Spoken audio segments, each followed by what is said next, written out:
what indeed happened to the other 9 lepers? We're all very familiar with this story of the one leper that comes back. But the question begs to be answered. What happened to the other 9? Were they not also cleansed? Perhaps they had various excuses for why they didn't come back to Jesus. Perhaps one of those excuses was, I didn't realize I'd been cleansed. Or, oh, I'm cleansed. Let me go tell my family real quick. Or, oh, I'm cleansed. I better go get rid of these leper's rags before I catch it again. Or, oh, I can go do stuff I couldn't do before. Whatever their excuses, they fail to realize the action of God's love in their lives. And now, come forward 2,000 years and think about how that applies to we Christians. We who have been plunged into God's family through the waters of baptism and made new.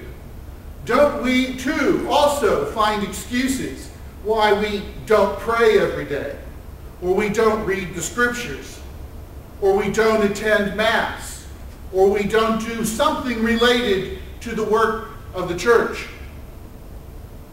We are very good at coming up with excuses. And yet, something more is expected of us. We hear Jesus' questioning tone. What happened to those 9?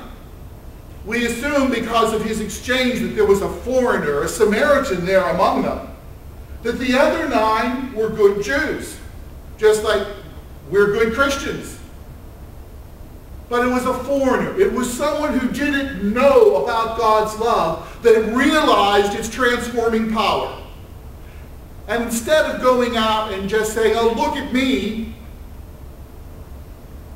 turned back to God to give thanks.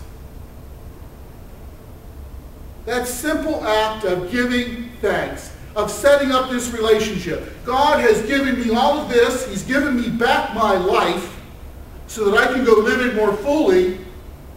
I need to say thank you back to God. And that's the message that we hear throughout the scriptures today.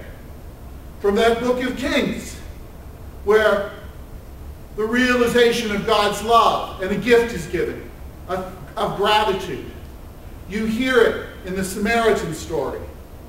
And Paul tells us too that even though we may have to bear ridicule and trials for being faithful to Christ, it's worth it. Because if we persevere with the Lord, if we stay with it, God's not going to forget who we are. God is going to reward us for that faithfulness, for that coming back to him with gratitude. This week, as you go about your daily life, when you feel the urge not to do something religious, I encourage you to think about that Samaritan and to think about the 9 lepers. Are you going to make an excuse as to why you're not going to have some sort of relationship with God on each day this week? Or are you going to be like that Samaritan and keep coming back to the Father and thanking him for the gift of your salvation?